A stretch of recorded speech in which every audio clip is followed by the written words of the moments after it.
மகிஷியை வதம் செய்து தன் அவதார பணியை முடித்த மணிகண்டன் தேவர்களால் சபரிமலையின் உச்சியில் அமர்த்தப்பட்ட போது அவரின் முகத்தில் ஒரு அற்புதமான சாந்தம் தெரிந்தது. அவரை சூழ்ந்திருந்த முனிவர்களும் தேவர்களும் அவரிடம் ஒரு கேள்வி கேட்டனர். சுவாமி, இந்த மலைக்கு சென்று உங்களை தரிசிப்பது எப்படி எளிதாகும்? மக்கள் உங்கள் அருளை எப்படி சேர முடியும்?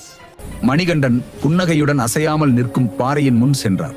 அவர் தன் திருக்கையால் அந்த பாறையை தொட்டதும் அங்கு 18 படிகள் தோன்றின. அவை ஒளி ஒளிர்ந்து அகிலத்தை ஆனந்தத்தில் ஆழ்த்தின. மணிகண்டன் மெதுவாக கூறினார், இந்த 18 படிகளே எனக்கான ஒரே வழி. அவர் கூறிய ஒவ்வொரு வார்த்தையும் ஒரு உயிரின் தத்துவத்தை தாங்கியது. 18 படிகளின் தத்துவம். முதலாவது 5 படிகள் பஞ்சபூதங்கள். மனிதன் மண்ணாலும் நீராலும் தீயாலும் காற்றாலும் ஆகாயத்தாலும் ஆனவன். இந்த 5 இயற்கைகளையும் கட்டுப்படுத்த முடியாதவனுக்கு என்னை அடைய முடியாது. அடுத்த 5 படிகள் பஞ்சேந்திரியங்கள், கண்கள், காதுகள், மூக்கு, நாக்கு, தோல், இவை அனைத்தையும்